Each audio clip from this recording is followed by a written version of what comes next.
Buried deep within this ship is a piece of technology that has transformed the modern world. We're about to fire up one of the biggest engines in the world. Here it goes. Incredible. That same technology is also in this train, this lorry, this submarine, You feel like you're in an engine walking through here. and this tractor. I'm talking about the diesel engine. Now, some may think the diesel is what powers their sensible family car. Well, I'm here to tell you that it's much, much more than that. No other engine is so versatile or used in so many applications. Oh my God, it's genius. I love it. The vast majority of the world's commercial, industrial, agricultural, mining and military vehicles are powered by diesel. Bring on the diesels! Yeah! My name is Mark Evans, and this is a story I've been wanting to tell for a long time. I've had a lifelong love affair with diesels ever since I learnt to drive tractors on the farm as a lad. Even to this day, if I catch that heady whiff of diesel, it brings back very happy memories. Lovely. This is the unlikely tale of how a 19th century invention became the 21st century's most important engine. It's massive, it's everywhere, it's everything you do. Engines like these are the unsung workhorse of the modern world. There's alarms going off everywhere.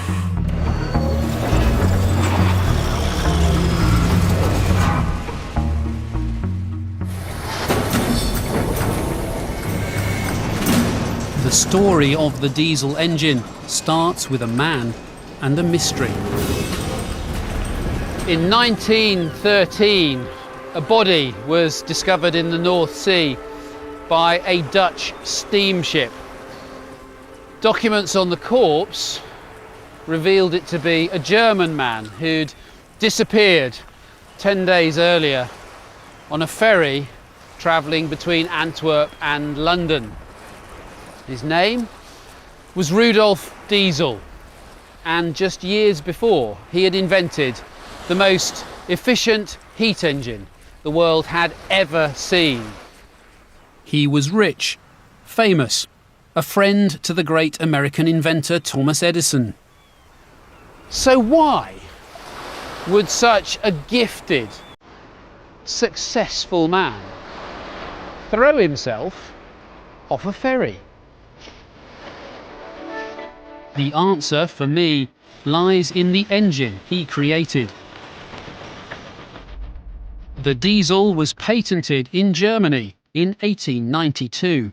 It was one of several new engines being developed in the late 19th century to replace the aging steam engine. Steam power had run the factories, mills, trains and ships that had driven the industrial era. But steam engines were bulky, labour-intensive and very inefficient. For engineers like Diesel, the route to a replacement for steam lay in a recent technological breakthrough. A technology this museum in West Wales is dedicated to: internal combustion. Mark, how are you? Hi.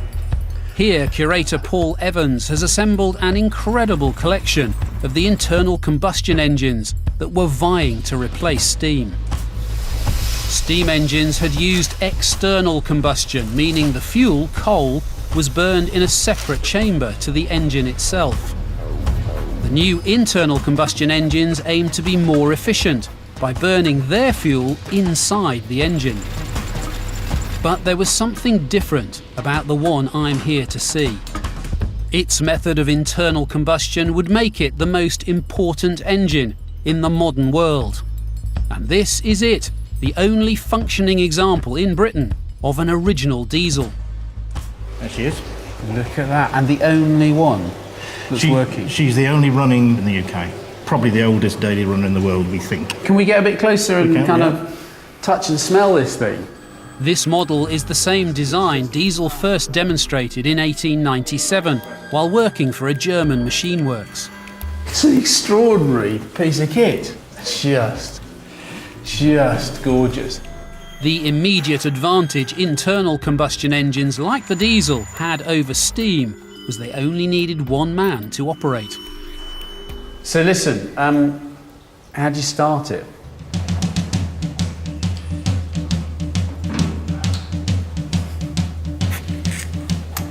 Nice, but that tastes good. 1998.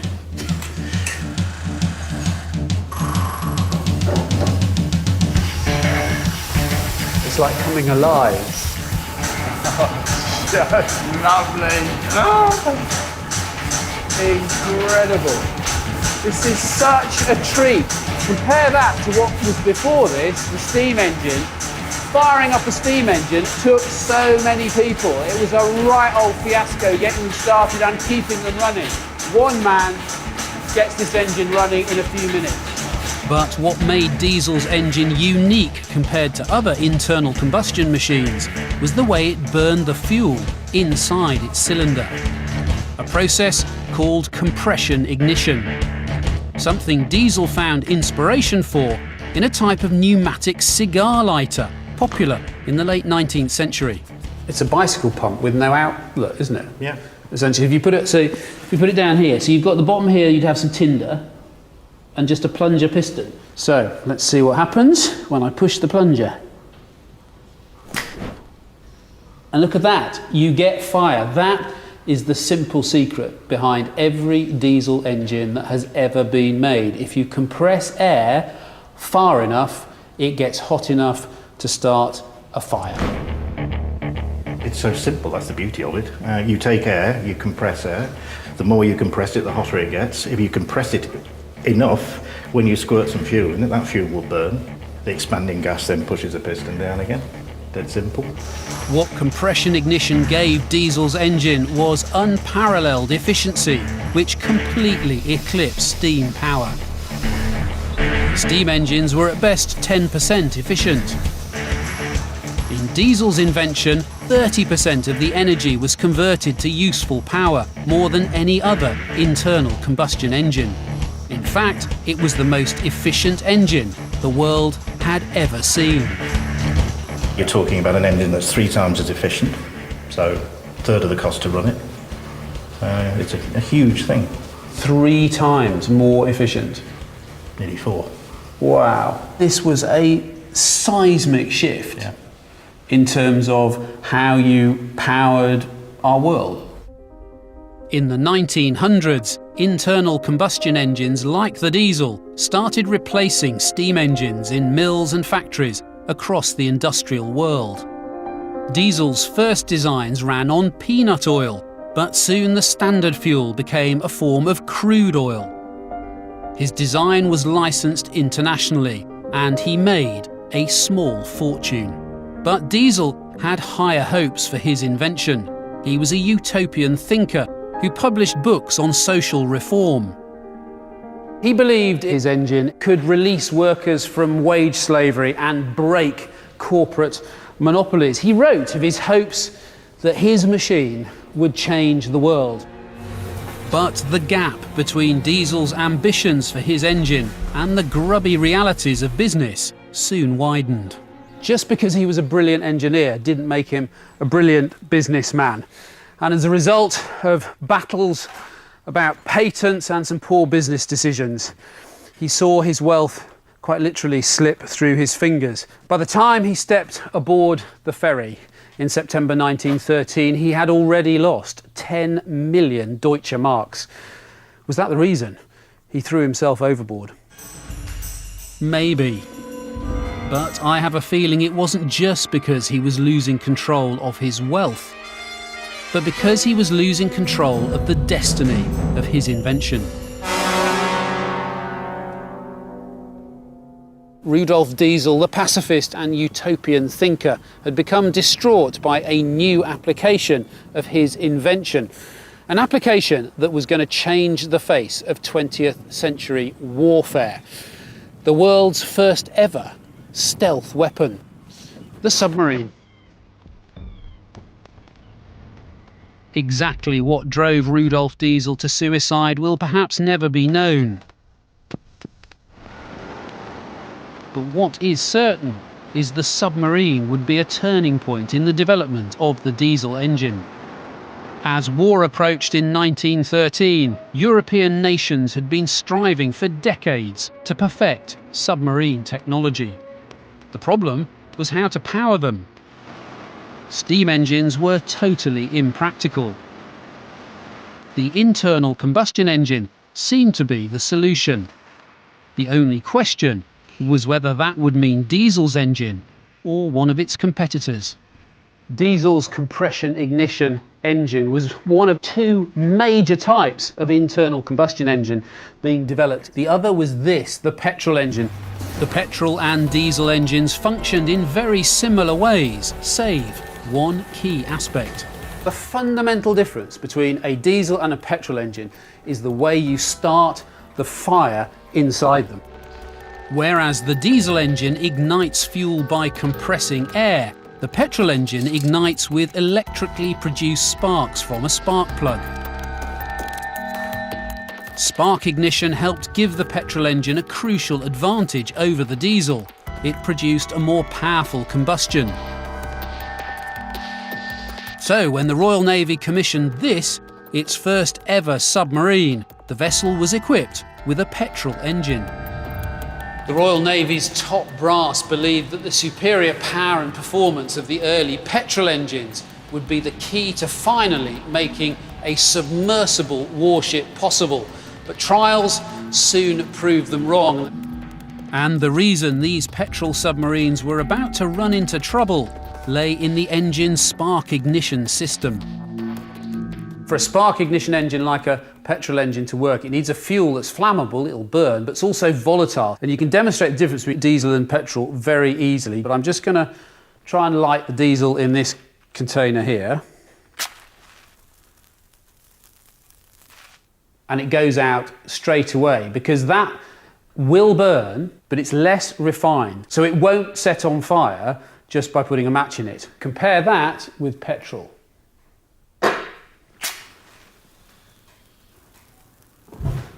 And there you have the difference. Petrol is volatile, even at room temperature. It lets off fumes. That's why you can smell it so easily. And the vapour is flammable. That is a very dangerous fuel to be around. Early petrol engines leaked flammable fuel and fumes from every pore, which made the Navy's petrol submarines so prone to fire that white mice were kept on board. If the mice became overwhelmed by petrol fumes, then the crew knew it might be a good idea to shut the engines down and open a porthole, which is easier said than done in one of these.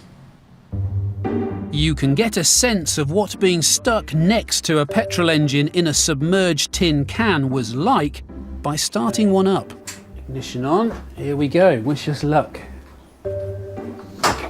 Which, with a 100-year-old engine, is no picnic. Happy your end? I'm not at the right point, am I? If you get it set in the right place, well, you think I'm too near me? I guess this is what you get when you try starting up a petrol engine in a documentary about the diesel. Not enough effort. No, is that what it is? No, tell me Literally what... more effort needed. Oh. When did they invent the starter motor? Yes! Finally! Oh my God, I'm knackered! What a beast!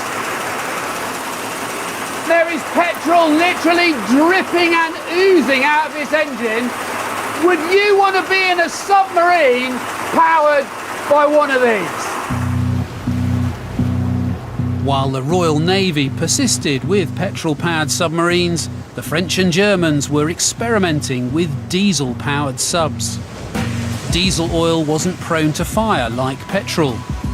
And the diesel engine's remarkable efficiency gave the submarine something the petrol engine could not. Its most vital attribute, the range to reach the enemy's vulnerable shipping lanes. Britain would eventually commission its own diesel submarines, like this one, HMS Alliance.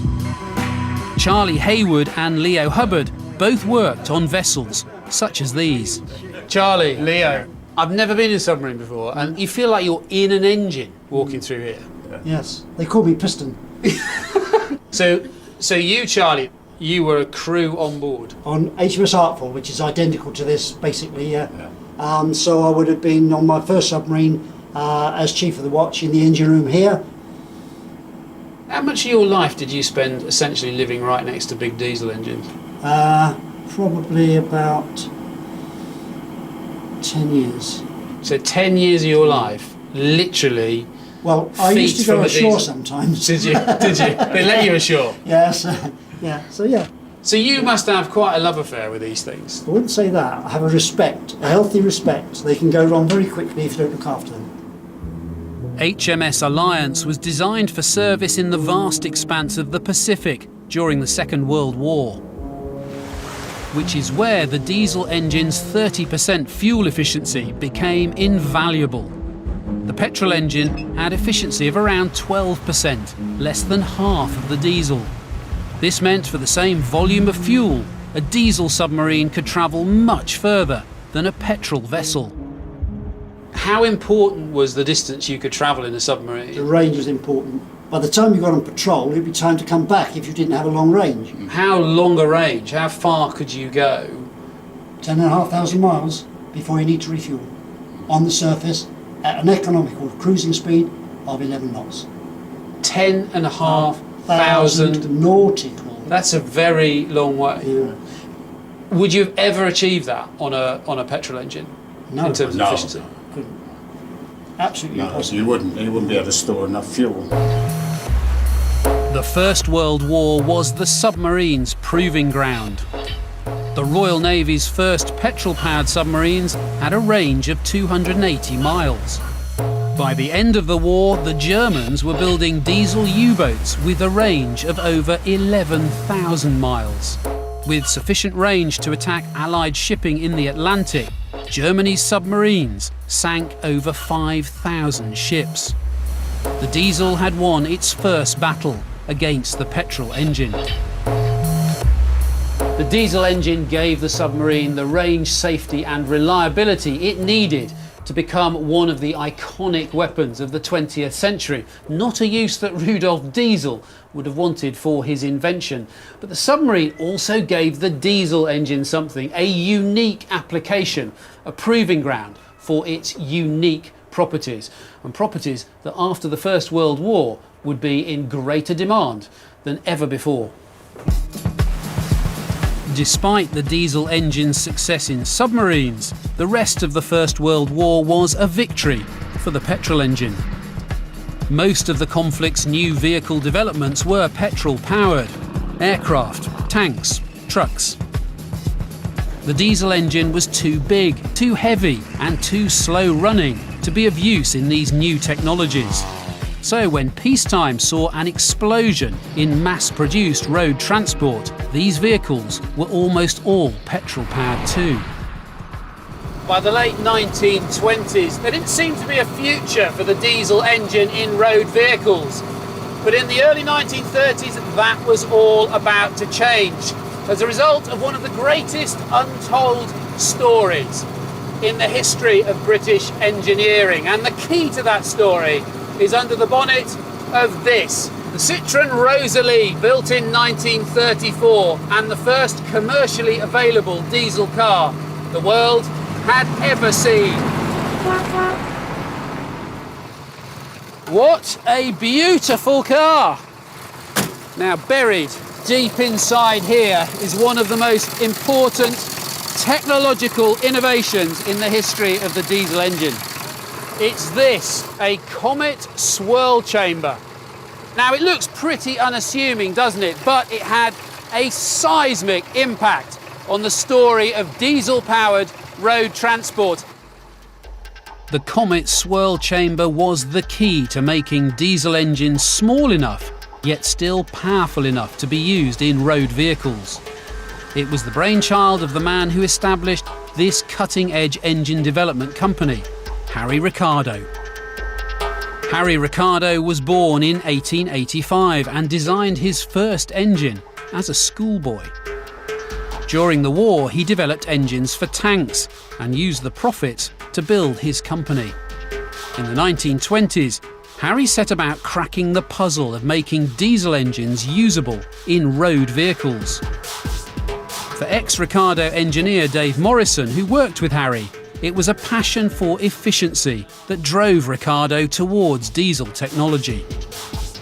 To give you an example, in his house, he was so obsessed with not wasting water, and in those days they had no showers, just had baths, and he had 3 daughters, so there were 5 of them in the house. All this hot water was just being wasted. He couldn't bear this. So what he invented was a channel system where the wastewater from the bath went into his greenhouse, provided a heat exchanger in the greenhouse, and enabled him to grow nectarines in Sussex.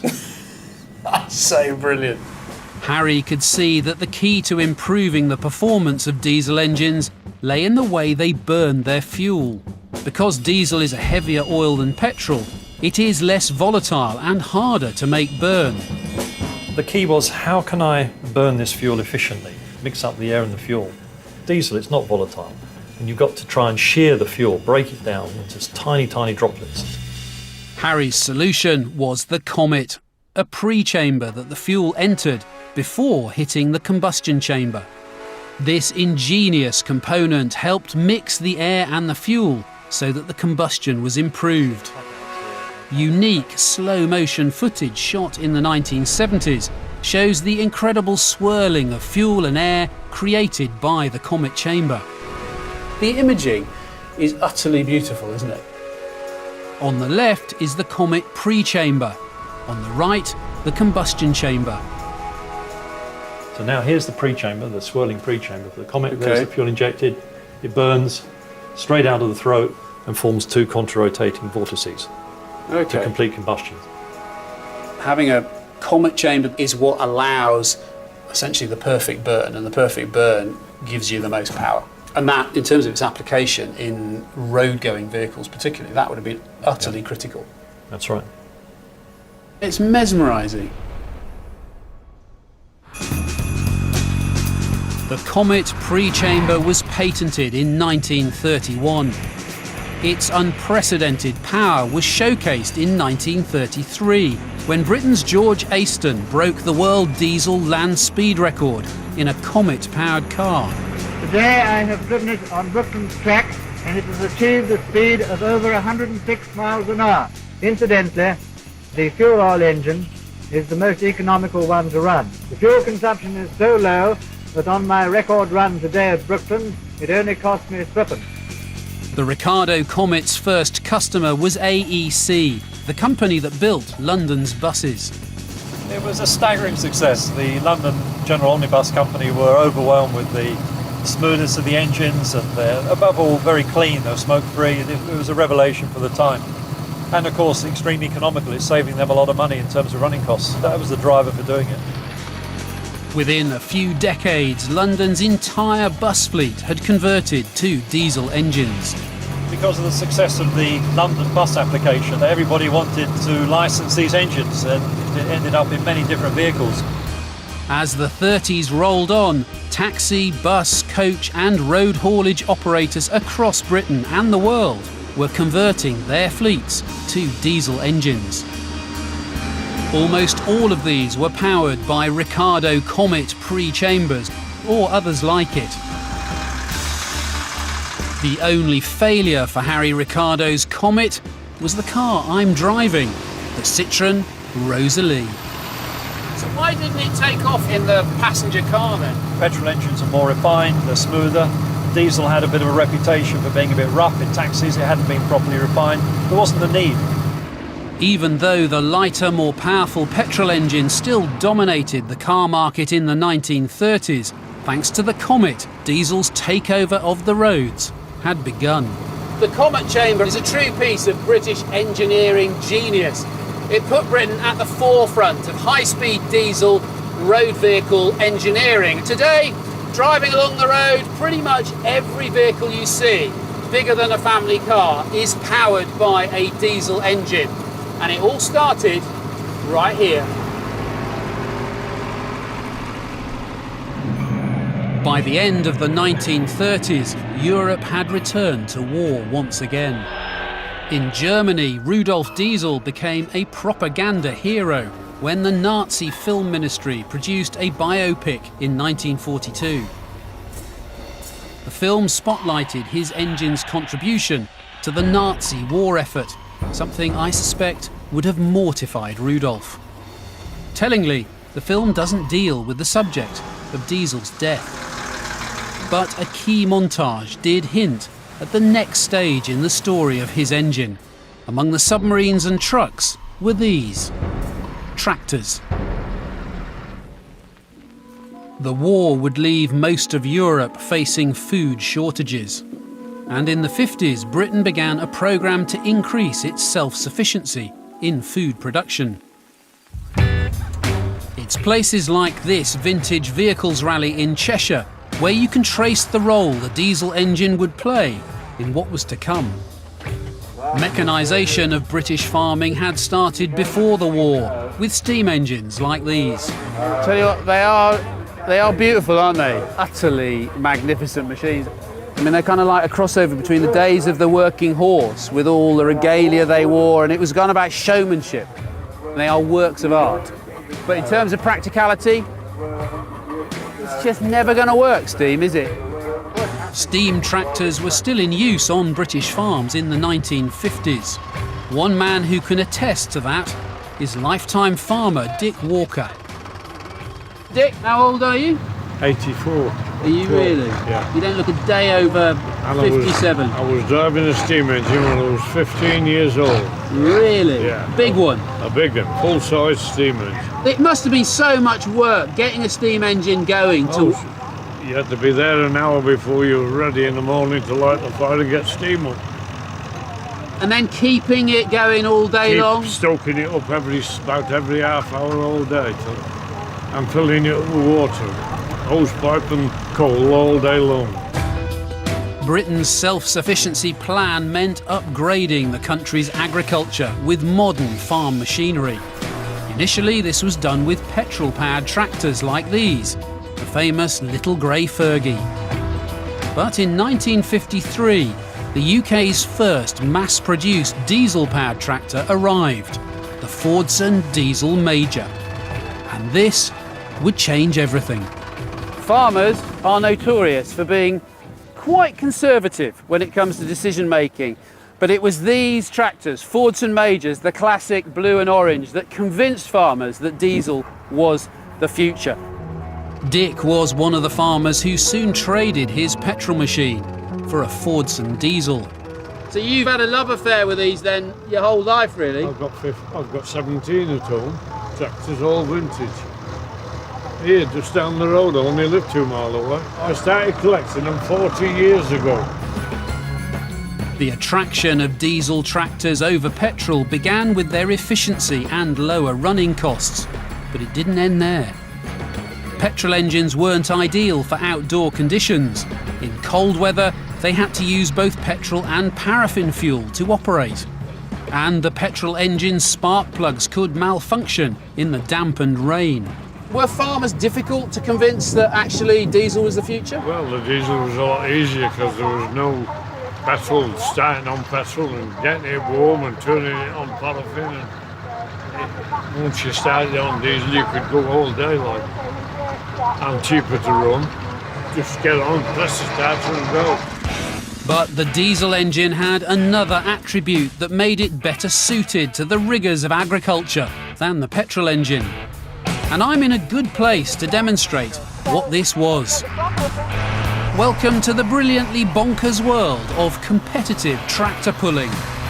So the big question in the 50s was diesel versus petrol. So we're going to put it to the test. We have a 1950s diesel here. We have a 1950s petrol over here. They are both going to compete on the pull. We have a crowd. What we need is a driver. If you've never seen tractor pulling, let me give you a sense of what it is. This is just like an Arctic truck trailer. It's got a great big weight on the back of it here. The weight at the back of the trailer moves towards the front the further the tractor pulls. The trailer has a sled at the front that digs into the ground. This basically means the longer you pull, the more load is put on your engine, and eventually the tractor stalls. I've never done this before, I have to say. I've driven a lot of tractors, but I've never done a tractor before. Our demonstration will start with this intimidating beast, a 1950s petrol-powered tractor. Let's see how far this one gets. Just like tractors working the field in a pull, you have to keep your engine in low gear until, as the load increases, the engine stalls. So that is how far the petrol managed to pull the sled. So we're taking it all the way back to the start, and now we'll hook up the diesel. Dick's kindly lending me his very own 1950s diesel-powered Fordson. Now, this isn't exactly science, but let's put diesel's pulling power to the test. It's a while since I drove a tractor.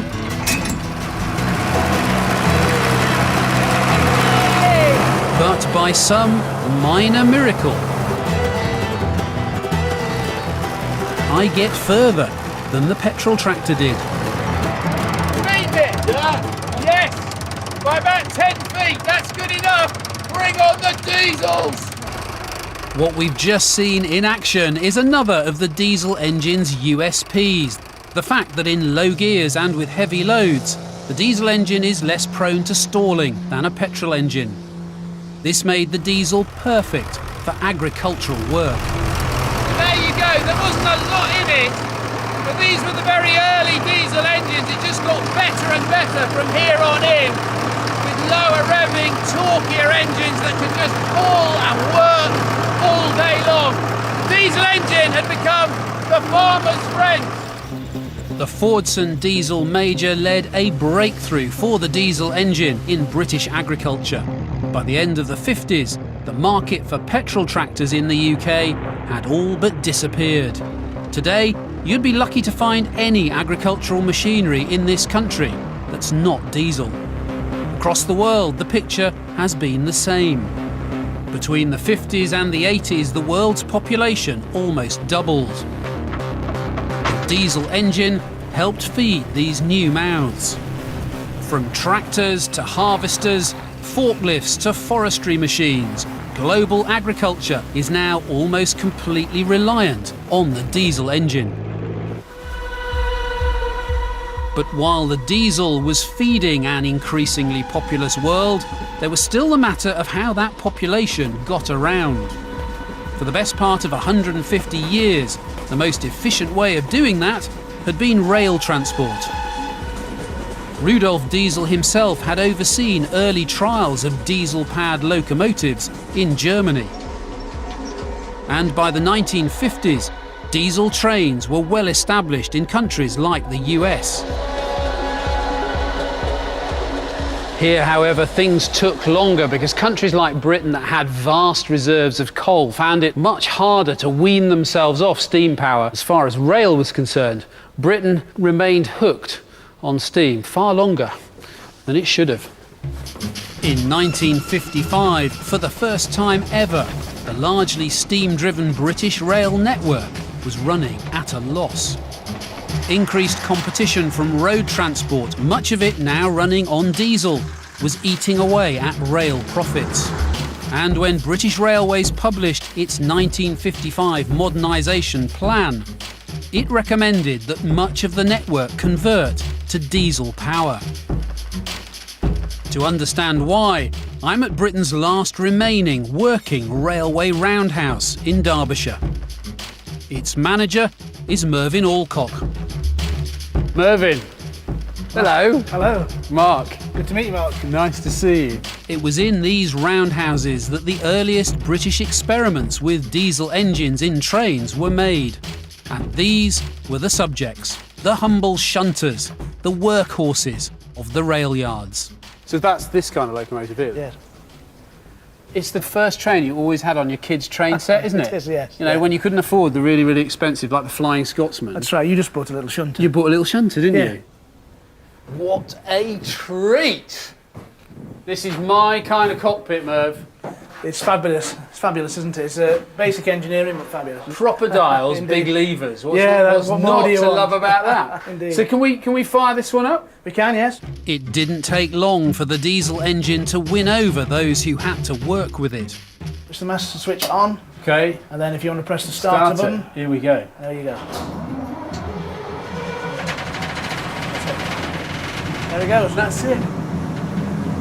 My God, I mean, what a difference, instantly, what a difference to if you were running a steam engine. Oh, quite. You would have to get up many, many hours earlier, starting the fire and waiting for the steam pressure to build up. So you'd have a team of blokes who would have to get up at like 4 o'clock or something to get the whole thing going. That's exactly it. And now comes the realisation of a childhood dream, to drive a train. Your hand on the brake, Yeah. and if you just toot the horn, say we're moving, press that- it downwards, and then take the brake off. Okay, yeah. Right. Give it a little bit of throttle. So a little bit of throttle there. Yeah. Oh my God, I'm driving a train. I'm actually driving a train.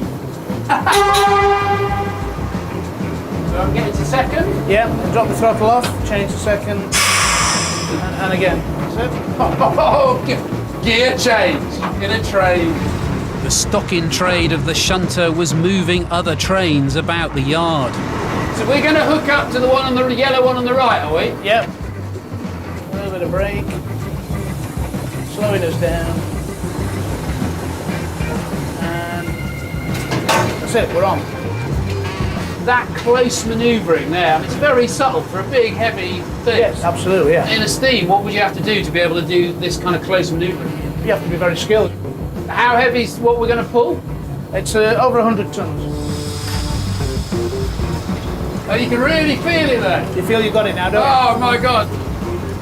This is one of the most easy-to-use vehicles I've ever driven.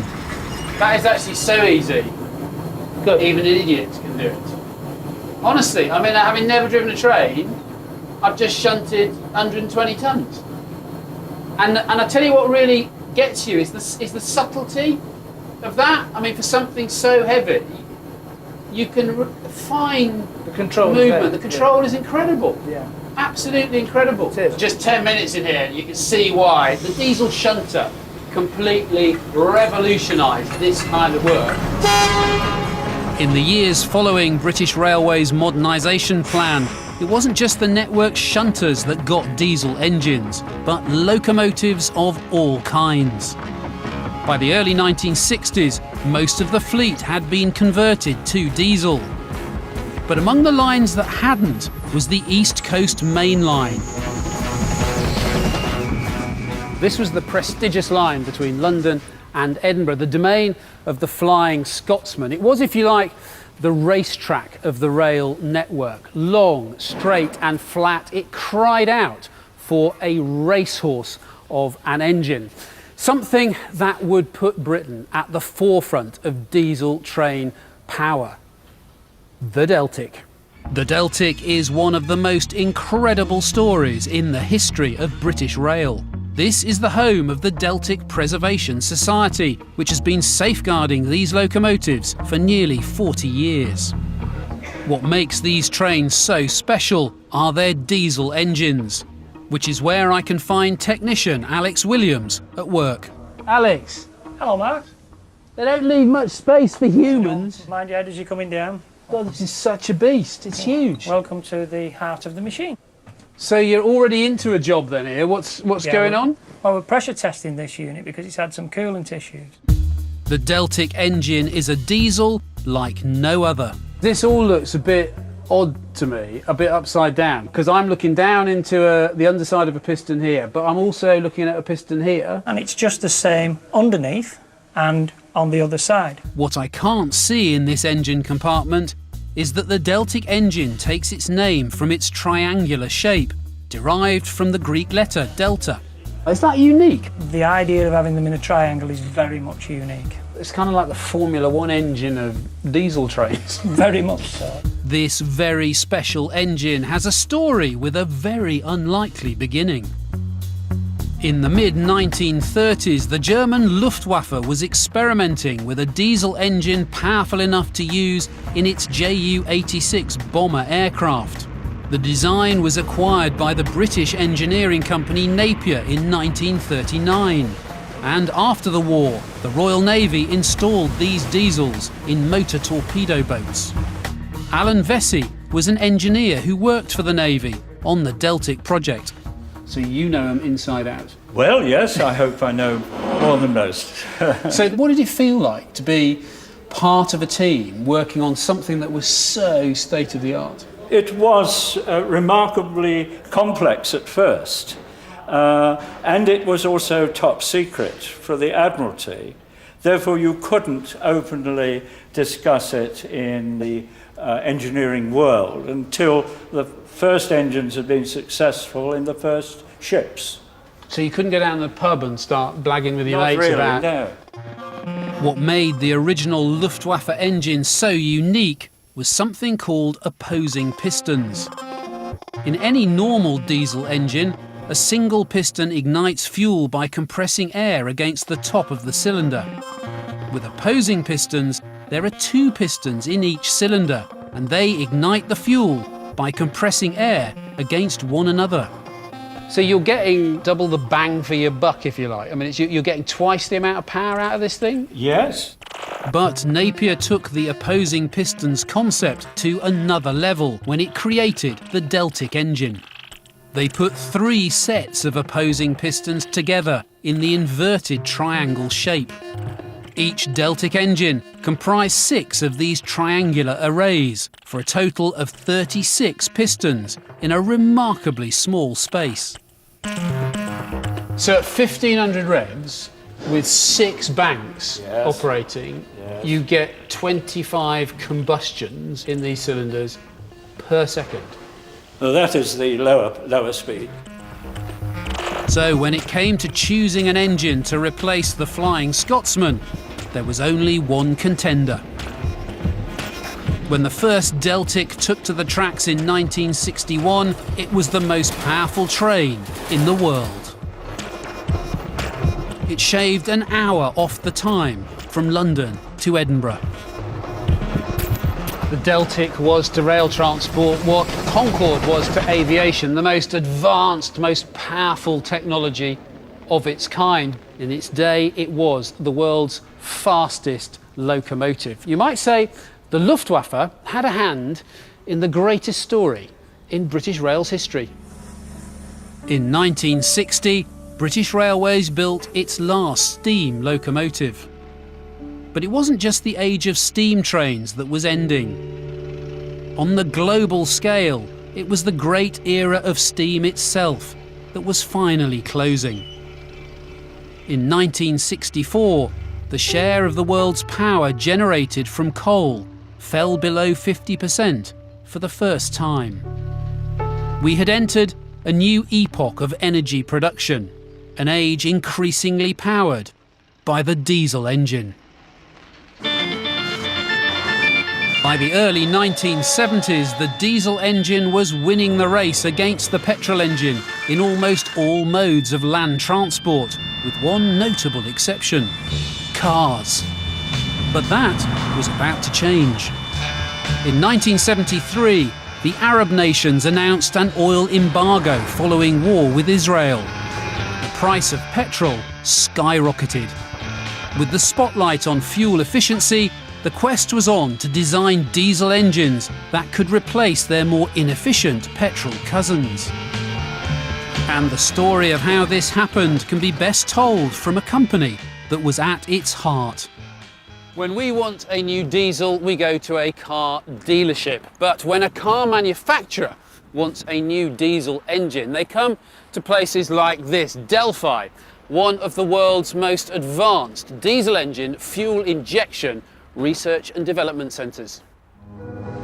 Ken Smith is a senior engineer at Delphi who can help me understand how the diesel engine hijacked the car market. Until the oil crisis, diesels have been more or less sidelined as work vehicles only. And then in the 70s, the oil crisis comes along, everyone realises we've really got to worry about the fuel economy of these things. The problem facing diesel engine designers was how to compete with petrol's power and performance. Initially, the answer appeared to be the Comet swirl chamber technology Harry Ricardo had trailblazed back in the 30s. Companies like Volkswagen, Peugeot, Citroën, they started to develop very efficient engines with this Comet-type chamber. So the same system that Harry Ricardo came up with that went into the early diesel mass-produced cars. But the Comet pre-chamber had its limitations, and 1970s diesels were still underpowered compared to their petrol counterparts. The answer was to do away with the pre-chamber and instead inject the fuel directly into the combustion chamber. This had previously been impossible to perfect in small engines until Delphi put a direct injection fuel pump into a 1984 Ford Transit. So the Transit, one of the most iconic vehicles of all time. Was that a pivotal moment in terms of the development of the diesel engine that ultimately would come into cars? Yes, that was a very efficient small commercial vehicle, and it was the first one that introduced a 4,000 RPM diesel engine with direct injection systems. The same concept that is now applied across everything today. Powered by direct injection technology, sales of diesels soared in Europe in the 80s and 90s. Environmental concerns helped fuel this demand, as diesel engines emitted much less carbon dioxide than petrol. By the end of the 90s, the diesel engine's assault on Europe's car market was in full swing. Something that would have delighted Rudolf Diesel. He had written that his life's work would be complete when his engine was powering motor cars. It may be a little behind schedule, but today half the new cars in Europe are diesel.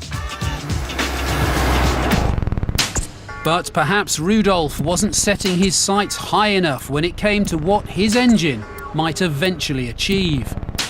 Because the diesel engine's biggest contribution to the modern world hasn't been on the roads, but out at sea. Something I've come to Felixstowe, Britain's busiest port, to witness. It's when you visit a container ship port like this that the extent of the diesel engine's role in the modern global economy becomes very apparent.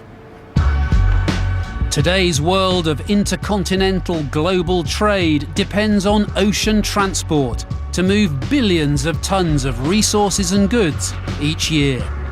The engine that has made this feasible is the ultra-large marine diesel engine. And I'm about to see one of the most modern examples. It powers this hulking great container ship.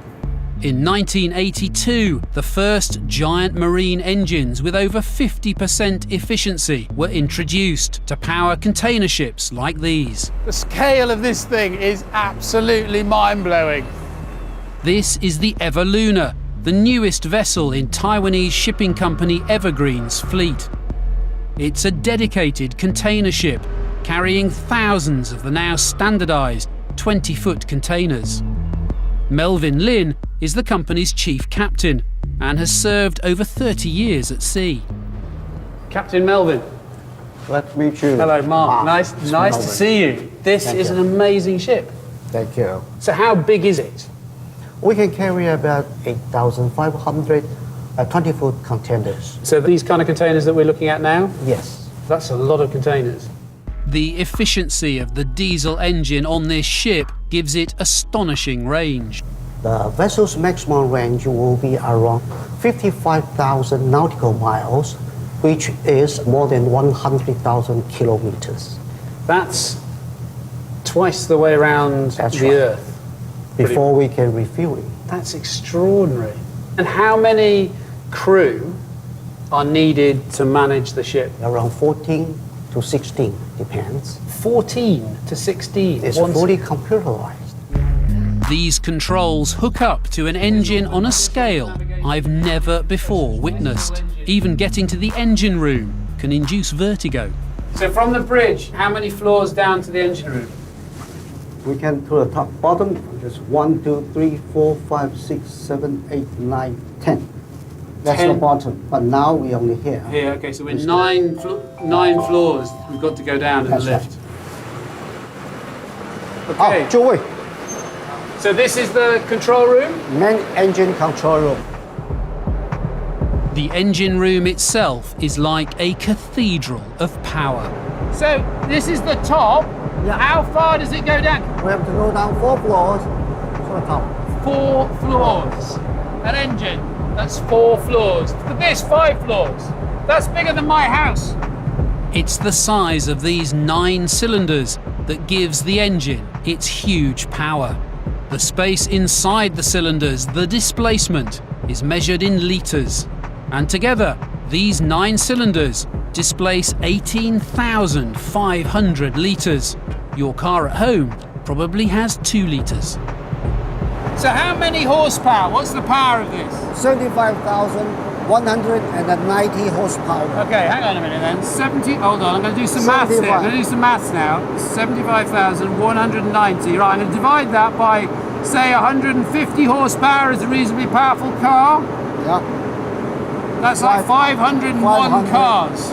BMW 250 injection. It's a lot of power. It's a big, big ship. All large commercial ships use diesel engines like these. Not just all the container ships, but the tankers and bulk carriers too. It's incredibly hard to give you a sense of just how massive this diesel engine is. But if you think behind the end wall there is the propeller for this ship, that if it was in this engine room, it would fill it from a width point of view and more. But it's driven by a prop shaft that runs through these bearings all the way to the engine. So the engine is the big green thing here. You can see the flywheel is behind this arch, but there are 9 cylinders down here. 1, 2, 3, 4, 5, 6, 7, 8, 9 cylinders. Now we're going up. On this level, we have turbo 1, turbo 2, and turbo 3. And the top floor of the engine, here you go. This is the top of the cylinders. It's a colossally huge engine, this. I mean, it's just massive. The numbers themselves just speak volumes.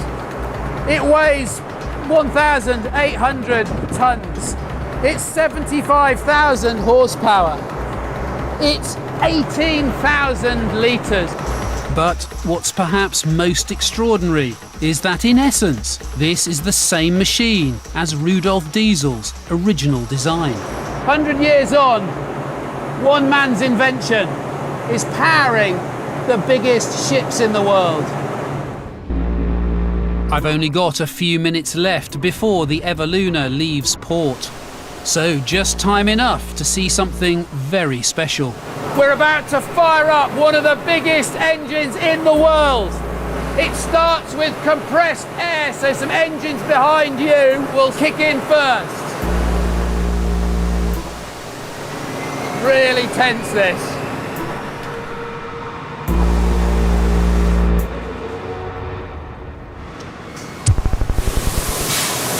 Here it goes. Here it goes now. 18,000 litres is now alive. Look at that. Incredible. Engines like these are the unsung workhorse of the modern world. There's alarms going off everywhere. Ultra-large marine diesels have transformed modern shipping. These vessels are so vast, they look like they'd be painfully slow, but not true. Today, the largest diesel-powered cargo ships rock along at a staggering 50 kilometres an hour, and that with the greatest fuel efficiency of any engine in the world. 50 kilometres an hour is fast enough to water ski behind. The very first container ship in 1956 could handle 210 containers. The increasing power of marine diesels has allowed a 50-fold increase in the size of these vessels. Today, the largest can handle over 15,000 containers. If you loaded all those on a train, it would be 91 kilometres long. the impact on shipping costs of all this has turned global economics on its head. The incredible power and efficiency of 21st century diesel-powered ships means that it's cheaper to ship something from Shanghai to Felixstowe than it is to deliver it from your local shop to your house. Around 99% of modern cargo ships of all sizes use diesel engines, forming the backbone of a diesel-powered network of global trade. Imagine a crop grown in Africa or Latin America that's irrigated by a diesel-powered pump, and it's cultivated by diesel-powered tractors. When the crop's harvested, it's taken to a canning factory, probably in a diesel-powered truck, and the canning factory is powered by a diesel generator. The cans are then put in containers like these and taken by road or rail, diesel again, to a port, where a diesel crane loads them onto a diesel-powered ship that brings them here. When they arrive, more diesel-powered cranes unload the containers and put them on more diesel-powered lorries, and then they're distributed around the country on more trains, trucks and vans, all powered by diesel. The true extent of the diesel engine's role in the modern globalised economy is simply astonishing. Measured in the distance that goods have to travel from their manufacture to their point of sale, about 94% of global trade is diesel-powered. Today, the diesel is the most indispensable engine in the world. It's not just powering cargo ships, but pleasure boats and ferries too. Not just agricultural machinery, but construction machines as well. Not just almost all commercial vehicles, but almost all military vehicles. The only notable area of transport it has not touched is aviation. But like all engines that burn fossil fuels, the diesel's future is unclear. Having promoted it for its environmental friendliness, we've now learned it emits gases and particulates that are harmful to human health. Rudolf Diesel would no doubt be reminding us how his original engines ran on peanut oil, and suggesting that biofuels could be a way forward. But whatever the diesel's fate, its importance to the modern world is clear. Whether you like diesel engines or you loathe them, I hope I've managed to convince you that the way we live today would be very, very different without them. Just as steam engines powered the Industrial Revolution, the diesel engine has been the driving force behind the globalisation of our 21st century world. Now, whatever the future for the compression ignition engine, I for one think it's high time we doffed our caps to Rudolf Diesel and gave his simple but brilliant invention a little more love.